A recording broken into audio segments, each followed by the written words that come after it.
secrétariat général de la francophonie, oui, on dit OIF, Organisation internationale de la francophonie. Les élections, ça sera à la fin, presque à la fin de cette année, au mois de novembre. Et puis, l'heure maintenant est au dépôt des candidatures. Pour la République démocratique du Congo, eh ben, quelqu'un avait déjà déposé son dossier auprès du ministre délégué en charge justement de la diaspora et même de la francophonie. Il se nomme John Kwet Moine Kwet. C'est un nom connu de plusieurs Congolais. Candidat, oui, mais sportivement. Par élégance, il appuie le choix du gouvernement congolais porté sur Juliana Amato Lumumba pour ce poste, justement. Il n'a fait pas un problème. D'ailleurs, il est sur ce plateau pour apporter ce soutien à Lumumba, Juliana, et surtout au choix du gouvernement congolais qui l'a servi à un moment donné. Je vous le présente de manière succincte. Il est avec nous, c'est l'invité de ce numéro. Monsieur Kwet Moine Kwet, bienvenue. Bonjour, monsieur Fabien Lumbala. C'est toujours un plaisir de vous rencontrer et d'échanger avec vous. Ça fait très longtemps que je vous ai reçu sur un plateau de télévision. Et vous êtes, je dois le dire, ancien ministre de la coopération internationale et francophonie, ancien ministre des hydrocarbures, juriste sorti de la faculté droit de l'université de Kinshasa, en République démocratique du Congo, ancien secrétaire général des FONUS, force novatrice de l'Union sacrée. Ce n'est pas FONUS actuel, mais quand c'était encore FONUS, les vrais FONUS. Et puis, membre de l'Union pour la démocratie et le progrès social, depuis que vous étiez étudiant à la faculté de droit à l'UNIKIN, très actif. Ceux qui ont cheminé avec vous le savent très bien. Vous êtes un leader influent de la société civile à travers Agir pour le Congo dans la diaspora congolaise en Europe, précisément en France et dans d'autres pays. C'est durant votre mandat à la tête du ministère de la coopération internationale et francophonie que vous aviez initié et même défendu la candidature de la RDC au 9e jeu de la francophonie et même obtenu l'organisation de ces 9e jeux. Bravo, et il faut le dire en passant, partout où vous êtes passé, il y a eu absence de bruit de détournement et aux hydrocarbures et à la coopération internationale. Un homme peureux pour toucher les deniers publics, qui tient beaucoup à son honneur. Comment, c'est parmi quand même les vertus rares de nos Congolais, quelle a été votre recette pour prendre distance des problèmes avec les caisses de l'État et surtout des combines? Merci, monsieur Fabien Lumbala. Là, vous avez brossé succinctement notre parcours. Eh bien, dans l'éducation que nous avons reçue déjà, parce que nous sommes d'origine modeste, et il n'était pas question pour nous de pouvoir confondre la caisse de l'État, si vous voulez, avec notre poche. Et donc, c'est de pouvoir travailler dans la droiture. Et donc, il n'était pas question pour nous de pouvoir mélanger les deux. C'est pour ça que nous avons travaillé pendant plus de 3 ans, 4 ans, au niveau du gouvernement, et nous sommes partis de là. Et à ces jours, nous continuons à servir le pays autrement.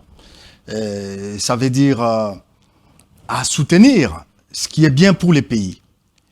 Et dans les cas d'espèce, parlant de la francophonie, ou précisément de l'OIF, parce que c'est là la question aujourd'hui, eh bien, nous nous sommes portés candidats au poste de secrétaire général de l'OIF. Avec les dossiers déjà déposés au ministère des Affaires étrangères et surtout sur la table du ministre délégué en charge de la francophonie et même de la diaspora. Absolument. Un dossier complet, absolument, motivé. Absolument. Et nous pensions avoir des atouts pour exercer ces hautes fonctions. Et compte tenu de notre modeste expérience pendant plus de 3 ans au niveau de la francophonie, parce que nous avons géré la francophonie pendant tout ce temps. Et vous l'aviez rappelé, pendant que nous étions là, parce que nous avions la francophonie dans nos attributions, tous les temps passés là-bas, c'était de négocier, de faire venir les investisseurs, tout ce que vous voulez. Et c'est comme ça là que nous avons pu initier les dossiers de 9e jeu de la francophonie, et initier ces dossiers, et nous l'avons défendu, et nous avons obtenu l'organisation de ces jeux ici chez nous. Et le président de la République, chef de l'État, s'est investi, après lui avoir fait le rapport de notre travail, il s'est investi pour l'organisation de ces jeux, effectivement, qui ont eu un retentissement planétaire. Vous veniez là du gouvernement Tchibala, oui, qui a pendant un temps cheminé avec le nouveau président. C'était en 2018, oui, quand il a été élu, donc et début 2019. Absolument. Voilà, et c'était parmi les premiers dossiers lui soumis. Tout à fait. Alors, maintenant pour revenir à la candidature, parce que Madame Michikuabo a fait déjà, qui est secrétaire générale de l'OIF aujourd'hui, a fait déjà 2 mandats. 8 ans. Là, oui, elle est là depuis 2018 et nous avons été là pour son investiture, si vous voulez, hein, pour son élection d'abord à Yerevan. Et à partir de ce moment-là, c'est là que nous nous sommes connus, parce qu'elle était ministre dans son pays, et elle est venue pour ce poste, et elle est passée secrétaire générale, parce qu'il y avait Madame Michaël Jean, qui voulait aussi, et qui était en ce moment-là secrétaire générale, mais qui voulait briguer un second mandat. Malheureusement, les choses n'ont pas marché comme elle voulait, et du coup, c'est Madame Louise Michikuabo qui est passée secrétaire générale. C'est déjà le passé, le Congo avait appuyé cette candidature sous Kabila. Ouais. C'est déjà le passé. Voilà. Et le choix, ce n'était pas votre choix, c'est appuyer la candidature de Michikuabo. Ouais. C'était l'option levée par celui qui dirigeait le pays à cette période. Voilà. Voilà. Mais alors, aujourd'hui, nous avons l'occasion de briguer ces postes, parce que le gouvernement, vous l'aviez dit tout à l'heure, avait annoncé au départ son ambition. Oui, son ambition. Et après avoir annoncé cette ambition, le gouvernement s'est investi et a présenté une candidature. Parce qu'en ce moment-là, nous avions déjà déposé notre candidature aussi. Oui, ça fait pratiquement plus d'une semaine. Oui. Voilà. 10 jours pratiquement. Voilà.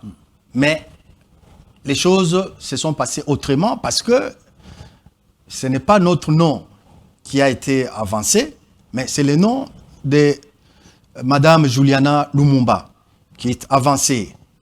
Et à partir de ce moment-là, nous prenons acte et nous nous rallions naturellement à cette position du gouvernement à la candidature de Mme Juliana Lumumba. Et, effectivement, ce magazine, on l'avait déjà prévu et pour l'accès sur vos atouts, vos ambitions à la tête de l'EIF, justement, mais ça a été réorienté avec l'évolution de l'actualité quand le gouvernement a annoncé Absolument. le choix porté sur Amato Lumumba. Et élégamment, vous appuyez ce choix du gouvernement. Pour quelles raisons? Ben, nous appuyons ces choix parce que c'est les choix du pays. C'est les choix du gouvernement. Et à partir du moment où le gouvernement a fait ses choix, et moi je vois les chefs de l'État en dernier ressort, mais nous ne pouvons pas ne pas appuyer ces choix. Et aujourd'hui, figurez-vous, le pays est agressé. La situation dans laquelle nous nous trouvons aujourd'hui nous interpelle chacun où il se trouve. Tout Congolais sérieux doit être interpellé par rapport à la situation que traverse notre pays. Parce que l'intégrité du pays, la souveraineté, mais ça ne se négocie pas, ça se discute. Donc là, il est question de la souveraineté de notre pays, de l'intégrité de notre pays, même si on peut ne pas être d'accord avec un certain nombre d'agissements dans la gouvernance. Ah oui, mais je pense que c'est le moment de parler d'une seule voix pour que nous redevenions d'abord forts hein, en tant qu'État et après, nous aurons à régler nos problèmes. Les problèmes, il y en aura toujours. L'unité, Oui. la cohésion, parler le même langage, parce qu'il s'agit d'un poste très important au niveau international, avec autant de pays. Aujourd'hui, quels sont les enjeux? Vous l'avez dit, vous ne contredisez pas le gouvernement, vous l'appuyez dans son choix, et vous apportez votre soutien à Amato Lumumba. Mais quels sont les enjeux de cette élection avant la fin de cette année? À l'OIF, nous sommes un pays incontournable sur le plan même du nombre des locuteurs de cette langue. Mais est-ce que ça vaut la peine d'être encore au sein de cette organisation? Nous, la RDC. Ah ben, je dois tout de suite vous dire oui, compte tenu de ce que nous représentons, hein, par la géopolitique, mais nous devons absolument être là et traîner les autres aussi. Et nous devons redimensionner les choses à ces niveaux.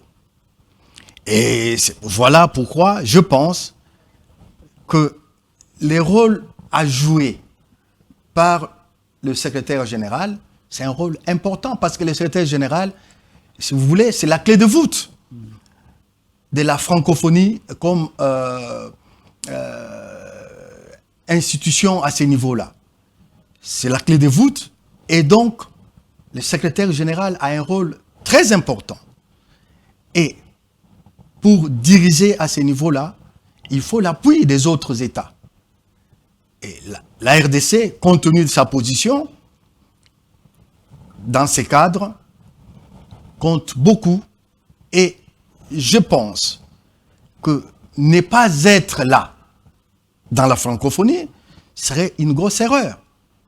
À l'heure où des voix s'élèvent, John Kwet, Mohan Kwet, des voix s'élèvent pour justement demander à la RDC de sortir de cette instance internationale en prenant par exemple l'anglais comme l'a fait le Gabon, comme également la Guinée équatoriale, l'anglais comme l'une des langues d'enseignement et même véhicule des sciences, et en mettant le français en seconde position, tout en faisant la promotion de nos langues, les langues nationales, auxquelles le français a longtemps ratiboisé la carte d'identité.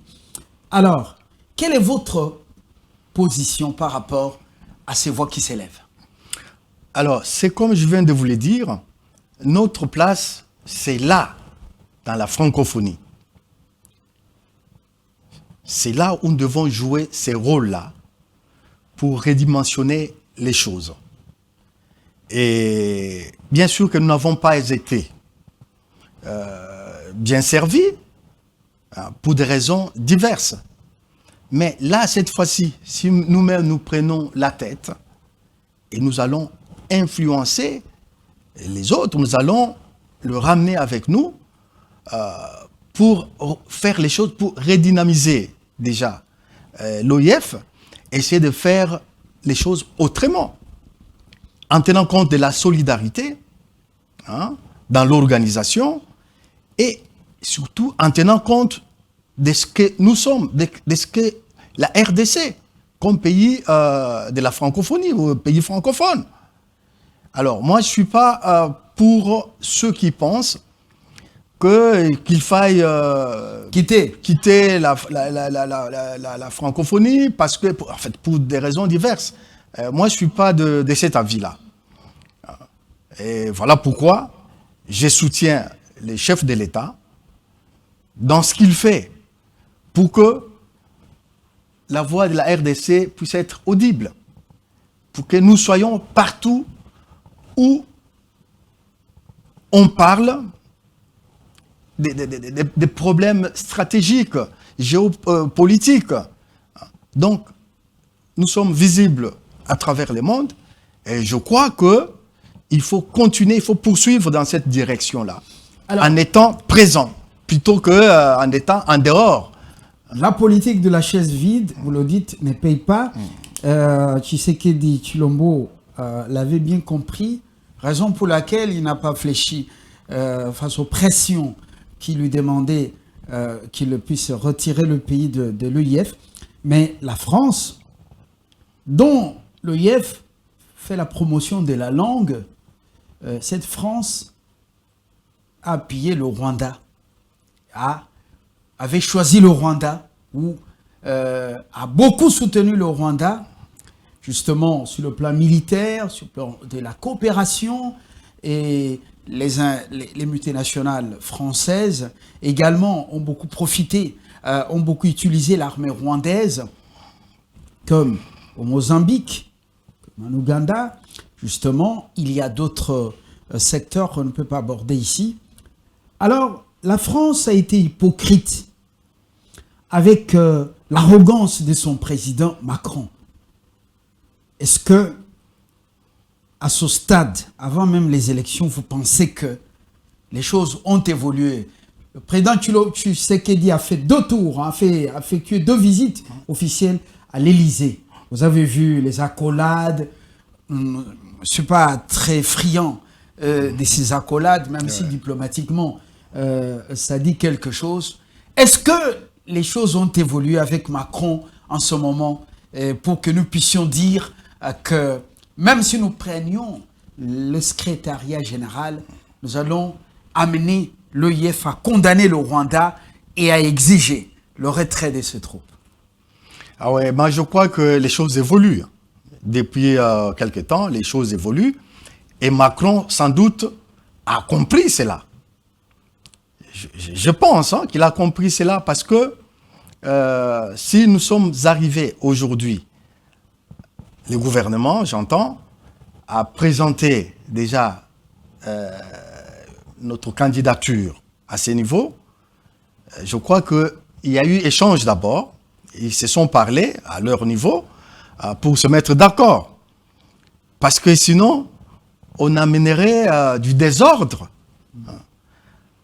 Je pense qu'il a compris et que les Rwandais aussi doivent comprendre. A compris aussi que maintenant, les choses vont marcher pas comme elle l'aurait souhaité, ou comme plutôt il l'aurait souhaité les Rwandais, parce que aujourd'hui que la RDC se tient debout et présente sa candidature à ce niveau, je pense qu'ils ont dû parler et se mettre d'accord.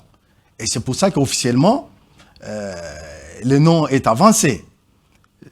Je ne pense pas que ce soit là-bas comme des petits-enfants. Ça veut dire qu'ils ne se sont pas, disons, à ce niveau-là. Et ils vont là-bas, ce serait... non, ce serait les désordres. Là, il faut arranger les choses pour que ça se passe bien. C'est comme un théâtre, là, qui doit se jouer. On arrange et puis on va présenter devant les invités, ainsi de suite. Donc, tout est déjà fait. Tout est déjà joué. Oui, bon, en fait... On apprend que ouais. Macron semble être réticent parce que lui, sous les pressions, il serait sous les pressions de Rothschild. Tous ces décideurs dans l'ombre qui soutiennent par moment le pays agresseur. Ça, c'est une parenthèse. Je ne veux pas vous entraîner là-bas. Vous êtes diplomate. Je ne veux pas vous entraîner sur ce terrain-là. Mais revenons quand même à ce choix de la RDC, le choix du gouvernement. Lumumba, c'est tout un symbole. Absolument. Non seulement un nom, mais un symbole. La carte Lumumba face à Mushikuwabo du Rwanda, qui est secrétaire générale sortante et candidate à sa propre succession. Comment analysez-vous les enjeux avant les élections? Oui, bah, moi je pense que c'est pour ne pas perdre la face qu'on essaie de dire ça, pour dire non, le Rwanda va se représenter par l'actuel secrétaire général, mais qui a déjà fait ces 2 mandats.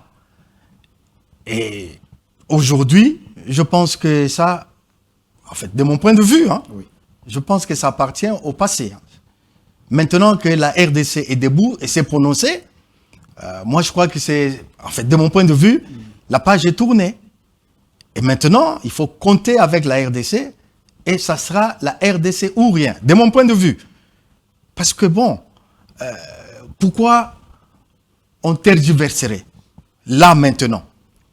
Et sinon, le président ne l'aurait pas annoncé. Disons, le gouvernement ne l'aurait pas annoncé. S'il l'a annoncé, pour moi, je pense que les choses sont déjà ficelées de telle sorte que la candidature vient d'être annoncée et que ça sera Madame Juliana Lumumba qui sera la prochaine à prendre ses postes. Donc, moi, je n'ai pas de doute à ce niveau. Vous êtes optimiste. Oui, je n'ai pas de doute à ce niveau. Je le lis sur le visage et pas de doute. À travers votre discours. Est-ce qu'elle a les atouts? Madame Juliana Amato Lumumba, est-ce qu'elle en a les atouts? Ah, mais oui. À déjà 71 ans, ou un peu plus, est-ce qu'elle en a les atouts diriger l'OIF? C'est-à-dire, vous êtes avec des chefs d'État et de gouvernement absolument de plusieurs pays au monde. Je ne connais pas le nombre, je n'ai pas vérifié. 90 pays. Alors, est-ce qu'elle en a les atouts? Ancienne ministre de la Culture. Bon, elle est passée par les médias. Et puis, voilà, elle est polyglotte. Elle a vécu dans la maison du président Nasser en Égypte depuis l'âge de 5 ans avec ses frères. Et puis, elle parle l'arabe, elle parle l'anglais. Elle a côtoyé également le monde non aligné, et également les pays, certains pays du bloc soviétique, donc ex-soviétique. Est-ce qu'elle en a les atouts? Alors, moi, je crois que oui. Parce qu'elle ne sera pas seule. Nous tous ici, nous allons l'aider à réussir ce mandat. Et bien d'abord, ce n'est pas individuel, c'est le pays. Pour le prestige, rien que pour le prestige du pays, elle ne sera pas seule. Madame Mushikuwabo, elle n'était pas seule non plus. Tout le monde là que j'ai vu autour de Madame Mushikuwabo, dès le premier jour qu'on s'est vu à Yerevan, mais ces gens l'ont entourée jusqu'à maintenant. Ils ont toujours été avec Madame Mushikuwabo, Louise Mushikuwabo, partout où elle va. Et donc, Madame Lumumba ne sera pas seule. Et elle a notre soutien, mais elle a le soutien du pays. Et chacun de nous, notre modeste expérience, nous allons mettre tout cela à profit pour qu'elle réussisse le mandat, ça sera le mandat de la RDC. Et donc, nous allons tous nous y mettre pour ça. Et moi, je pense qu'elle en a les atouts et que, les moments venus, on dira si les choses se sont bien passées ou pas, mais elle en a les atouts et nous allons mouiller la chemise, si vous voulez, pour la réussite de la RDC pour ces mandats. Voilà. Alors, le nom de son père, le nom de son géniteur, un poids sur elle dans cette course ou un avantage. Vous savez comment son père a quitté le monde. C'était l'Occident, justement. Est-ce que ce nom qui lui colle justement à la peau, elle est issue de ce sang, ce sera un avantage ou bien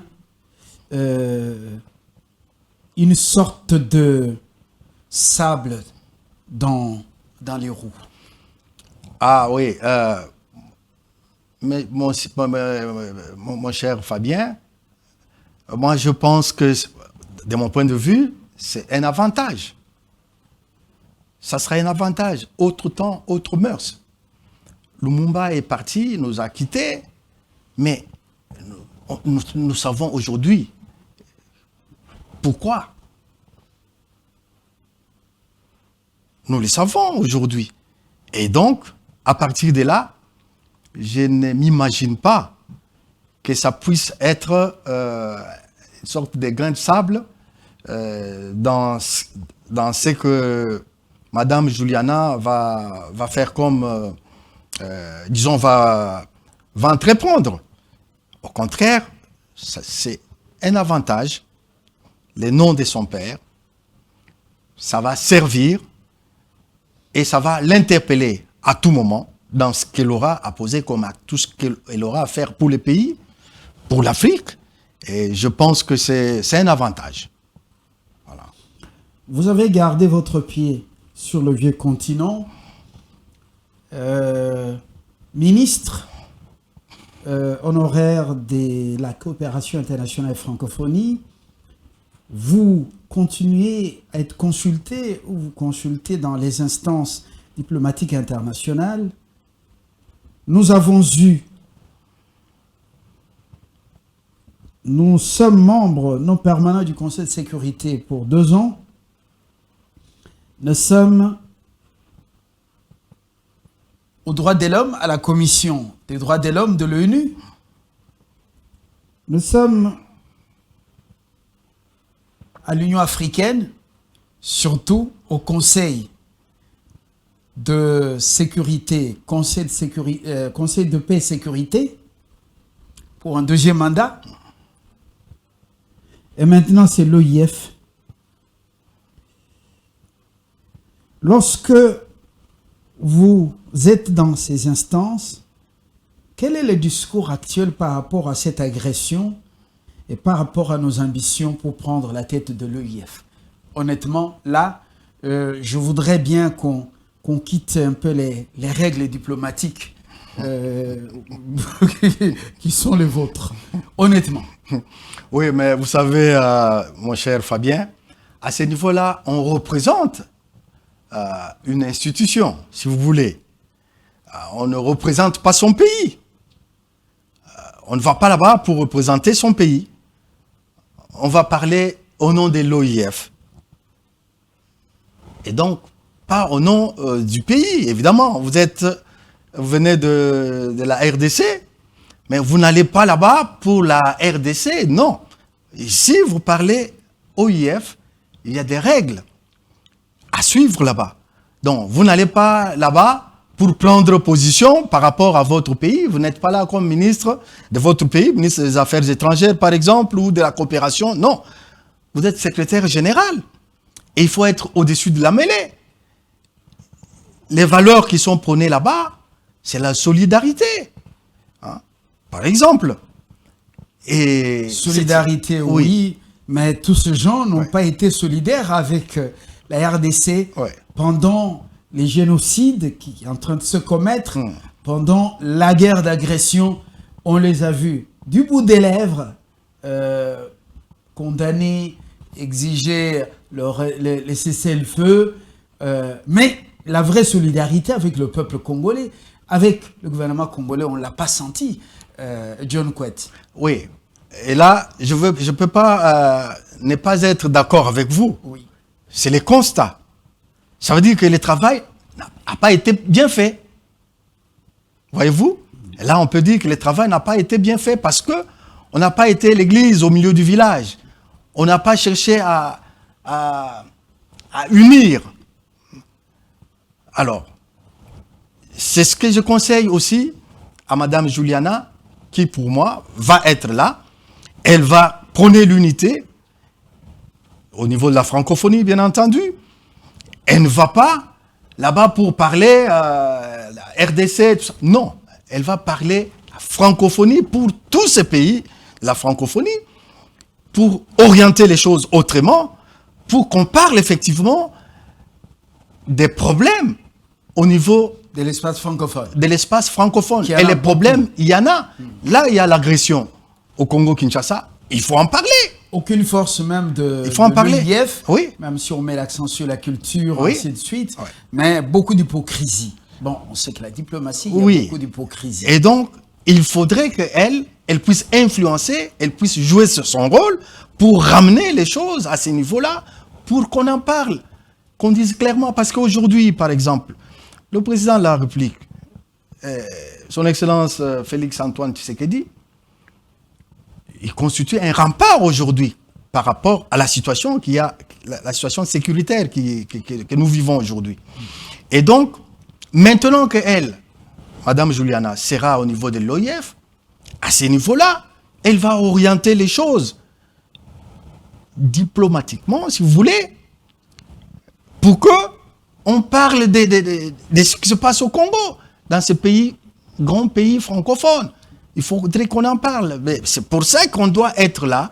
Et cette fois-ci, elle va faire les choses de telle sorte que le message soit relayé et que le monde entier, qui voit déjà ce qui se passe au Congo, parce que le chef de l'État, le président de la République, l'a dit et affronte la situation. Et cette fois-ci, il ne sera pas le seul à le faire. Il y aura aussi de l'autre côté la francophonie, parce que les choses seront dites normalement. Et voilà. Lumumba Amato semble avoir une longueur d'avance. Maboko Pembe, oui, face à une candidate à sa propre succession, la rwandaise, 8 ans, sa gestion est vraiment remise en cause, très dépensière, et puis beaucoup de dictatures. C'est le Canada qui dénonce ça, avec même le personnel de l'EIF. Vous l'avez dit avec conviction, on peut dire que c'est requiem pour ce mandat de 8 ans. Donc, l'épine dans les pieds de Louise, sa gestion elle-même, opaque et dénoncée. C'est l'épine dans son pied? Alors là, maintenant que pour moi, je venais de vous dire, c'est une page tournée pour moi. À partir de ce moment-là, c'est à nous d'apporter ce que nous voulons, apporter les correctifs, à faire en sorte que les choses aillent mieux, je veux dire. Et donc, elle a géré les 8 ans, ça c'est connu, tout ce qui s'est passé et tout, d'accord. Mais maintenant, nous devons faire la différence. Voilà ce qui nous attend. Et moi, je ne veux pas revenir sur...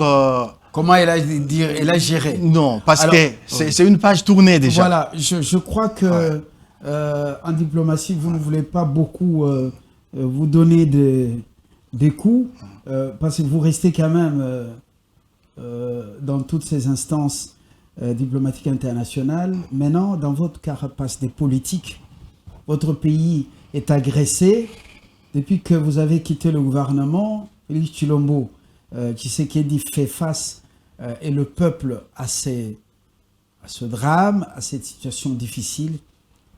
Un mot sur l'évolution de la situation sur le terrain et même diplomatiquement. Un mot de votre part, mais cette fois-ci en tant qu'homme politique, mais pas comme diplomate. Bon, je l'ai dit avec mes mots. Là, nous sommes agressés. Nous connaissons la situation qu'il y a dans notre pays présentement. Et nous ne pouvons pas en être contents. Qu'une partie du pays nous échappe en ce moment. Et à partir de cela, nous devons tous nous mobiliser comme un seul homme derrière le chef de l'État, derrière le gouvernement. Nous devons tous nous mobiliser derrière le gouvernement pour que on puisse mettre fin à cette situation qui ne peut pas nous arranger en tant que Congolais. Et je vous l'ai dit, l'intégrité du pays, la souveraineté du pays, de mon point de vue, ils sont non négociables. Très bien. Et ça, on ne peut pas y toucher. Mais quand le président Kagame parle, par exemple, des terres à conquérir ici dans notre pays, mais ça, quel Congolais sérieux peut l'accepter? Qui peut l'accepter? Parce que lui, il pense qu'il y a des terres à conquérir ici. J'ai entendu ça, je me dis, je tombe de l'armoire, je dis, c'est pas possible. Alors, le problème, c'est pas avec les Rwandais, le peuple rwandais, mais non, c'est avec lui. Parce que lui, avec ce qu'il a comme visée, ça doit énerver tout Congolais. Non seulement ça doit nous énerver, ça doit nous appeler à l'unité, à barrer la route à ces messieurs. Et pour cela, il nous faut être derrière le chef de l'État pour mettre fin à cette situation. Et voilà. Vous l'avez dit clairement, et c'est même très clair. Personne ne peut baisser la garde en cette période. Vous appelez à la mobilisation, vous appelez à l'unité, vous appelez au sursaut patriotique pour retrouver l'intégrité de notre pays, et ça c'est bien dit. John Kwet, Moine Kwet, candidat secrétaire général de l'OIF, il a dit élégamment qu'il soutient et appuie le choix de la République démocratique du Congo et surtout du gouvernement Amato Lumumba Juliana. Juliana, vous avez déjà un appui détail ici, parce que autrement, il jette l'éponge. Dans cette course, et il dit que c'est le moment de nous unir pour retrouver l'intégrité territoriale de notre pays.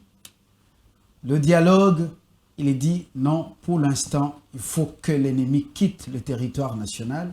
On en avait parlé, mais le temps, on pourra y revenir. Aujourd'hui, c'était l'OIF. Je vous remercie d'être venu et à très bientôt. C'est moi. Merci.